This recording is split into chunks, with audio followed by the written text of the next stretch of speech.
Hello friend, welcome back to my channel. আমি কাজের আসলে আপনাদের সামনে হাজির হয়েছি নতুন আরেকটি কাজ নিয়ে।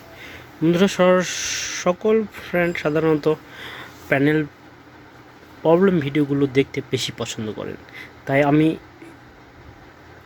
ইদানিং প্যানেল নিয়ে বেশি কাজ করার বা বেশি ভিডিও দিতে একটু বেশি স্বাচ্ছন্দ্য বোধ করতেছি এবং কিছু আনকমন সমস্যা নিয়ে যেগুলো সমস্যায় বিভিন্ন টেকনিশিয়ান বিভিন্ন বিভ্রান্তিতে পড়ে সেগুলো সামনে নিয়ে আসার চেষ্টা করতেছি।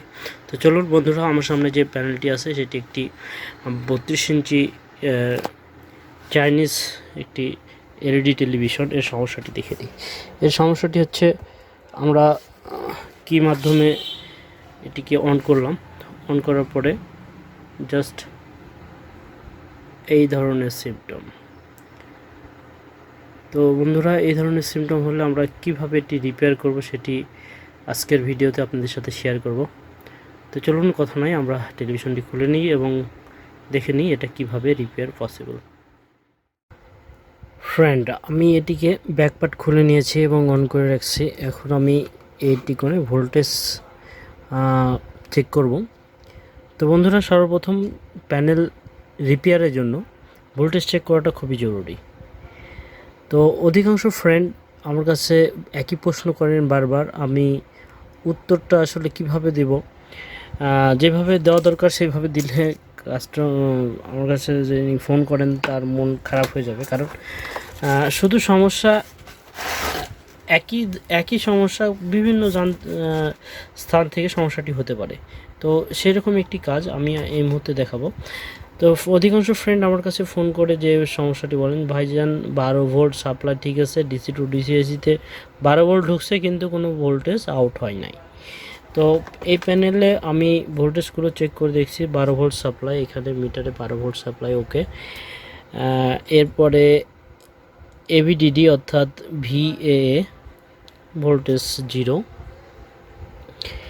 এরপরে এখানে ভিজিএল 0 ভোল্ট, ভিজিএইচ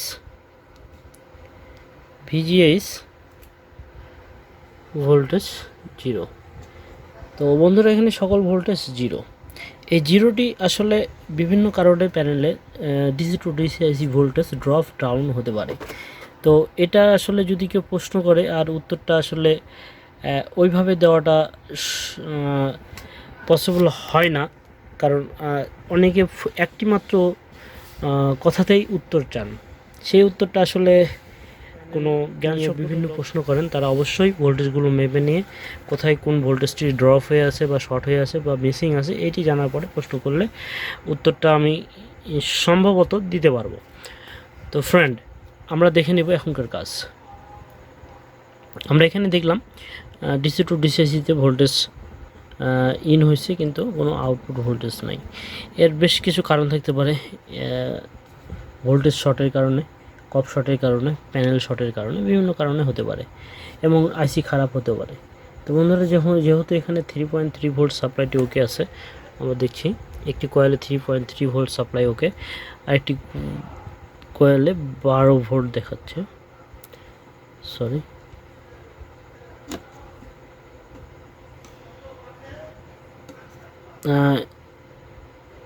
এইখানে ডায়োডে 12 ভোল্ট দেখাচ্ছে। তো এই ডায়োডে 12 ভোল্ট দেখাচ্ছে, অন্য কোনো জায়গাতে আর কোনো ভোল্টেজ নাই। অধিকাংশ ক্ষেত্রে এই ধরনের সিমটমই হয়, কিন্তু এই সমস্যাটি বিভিন্ন জায়গা থেকে আসতে পারে। তো বন্ধুরা, আমি এটি চেষ্টা করব একটু খোলামেলাভাবে বলার। তো বন্ধুরা, তার আগে বলে নিই, যারা অনলাইন প্রশিক্ষণ করতে চান, এলইডি টিভির প্যানেল রিপেয়ার করতে চান এবং কাজ শিখতে চান, তাদের বলবো স্ক্রিনের নাম্বারে যোগাযোগ করুন অনলাইন প্রশিক্ষণের জন্য।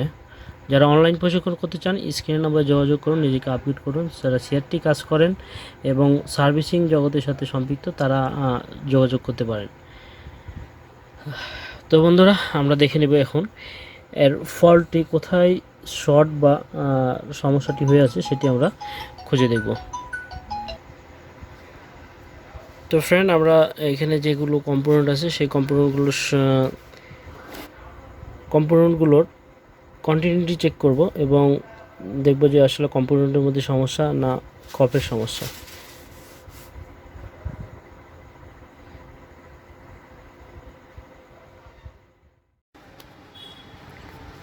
ফ্রেন্ড, আমি এখানে সকল কম্পোনেন্টগুলো চেক করে দেখে নিয়েছি। কম্পোনেন্ট আসলে শর্ট না, শর্ট হয়ে আছে এখানে।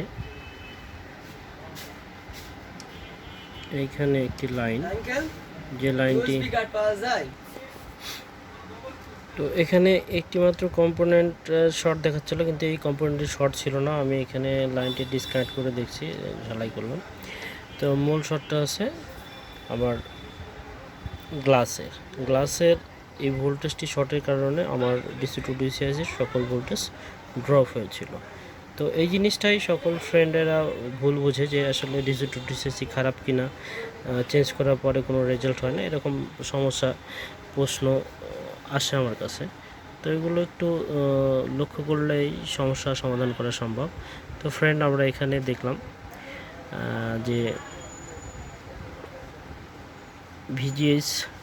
ভিজিএল ভোল্টেজ এখন মিটারে শো করতেছে। কেন শো করতেছে? এইখানে যে শর্টেজটি ছিল, শর্টেজটি আমি ডিসকানেক্ট করছি এর জন্য। তো ফ্রেন্ড, আমরা এখানে দেখে নিব ভোল্টেজটি এখন কি পর্যায়ে আছে। আমি মিটারে সকল ভোল্টেজগুলো এখন চেক করে দেখাবো। আমার প্যানেলটি অন করা আছে, কিন্তু আগে ছিল এক ধরনের পিকচার, এখন হচ্ছে আর এক ধরনের, কিন্তু কোনো ছবি আসেনি। ছবি না আসলে আমার এখানে ডিসি টু ডিসিআইসি যেগুলো ভোল্টেজ দরকার সেগুলো ওকে আছে।